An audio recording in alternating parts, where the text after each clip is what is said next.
ختم ہوگی۔ اب دوسری ملاقات، اس ملاقات میں کون ہیں؟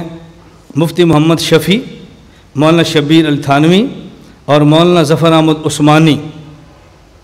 اب وقت لیا، دوبارہ ملاقات ہوئی۔ اس کا عنوان کیا تھا؟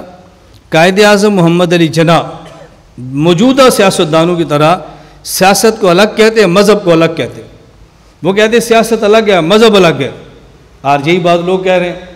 میں بارہا کہتا ہوں، بات ذہن میں رکھنا، بعض لوگ میری گفتگو سے سمجھتے ہیں کہ مولانا صاحب 2018 کے الیکشن کی تیاری کر رہے ہیں۔ یہ بات قطعاً غلط ہے، اس کو ذہن سے نکال دو۔ میں اگر لڑنا ہوا تو میں چھپاؤں گا نہیں، کہوں گا بھی ہم لڑ رہے ہیں، لیکن ابھی تک دور دور تک الیکشن لڑنے کا ہمارا کوئی ارادہ نہیں ہے۔ میں کبھی گفتگو کرتا ہوں، لوگ کہتے ہیں مولانا صاحب الیکشن لڑنا ہے۔ ہم نے پچھلی دفعہ ریلی نکالی، مولانا صاحب الیکشن لڑنا ہے۔ میں نے کہا ریلی کا معنی الیکشن ہوتا ہے، سیمینار کا معنی الیکشن ہوتا ہے۔ میں نے اگر لڑنے کا فیصلہ کیا پھر ہم چھپائیں گے نہیں، ہار جیت تو قسمت کی بات ہے، لیکن ابھی تک ہمارا کوئی ارادہ دور دور تک یہ نہیں ہے۔ اس لیے میں بات سمجھا رہا ہوں۔ ہمارے یہاں مزاج کیا ہے؟ سیاست الگ ہے، مذہب الگ ہے۔ مولانا صاحب آپ کا سیاست سے کیا تعلق ہے؟ یہ لوگ سمجھتے ہیں کہ سیاست نام ہے جرم کا، کرپشن کا، رشوت کا، سود کا، گند کا۔ آپ اس گند میں ہاتھ کیوں ڈالتے ہیں؟ اس کے معنی کہ آپ سمجھتے ہیں کہ ہم گند کھاتے ہیں، مولانا صاحب تمہیں نہیں کھانا چاہیے۔ قائد اعظم محمد علی جناح کا ذہن یہ تھا، مذہب الگ ہے اور سیاست الگ ہے۔ کہتے ہیں اس پر ان سے ہماری گفتگو ہوئی اور گفتگو چلتی رہی۔ بالآخر نتیجہ کیا نکلا؟ قائد اعظم نے فرمایا میرا تو خیال یہ ہے کہ مذہب کو سیاست سے الگ رکھنا چاہیے۔ وفد نے کہا کہ پھر اس طرح کامیابی کی توقع نہیں ہے۔ آپ اسلام کے نام پہ ملک بنا رہے ہیں، سیاست کو مذہب سے الگ کرتے ہیں، مسلمان آپ کا ساتھ کیسے دے گا؟ ایسا نہیں ہو سکتا۔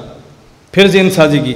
جب یہ بات چلتی رہی، کہتے ہیں قائد اعظم نے وفد کی معروضات کو تسلیم کرتے ہوئے، یہ لمبی بات ہے نا، غرض ہے کہ اس موضوع پر پورے 2.5 گھنٹے گفتگو ہوتی رہی۔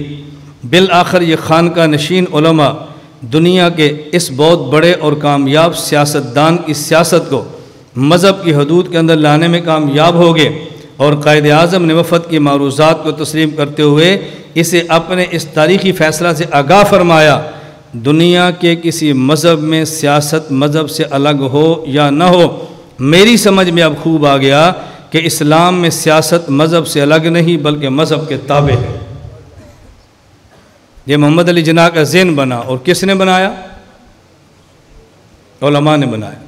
میں گزارش یہ کر رہا تھا، قائد اعظم محمد علی جناح لبرل سیاستدان نہیں تھے،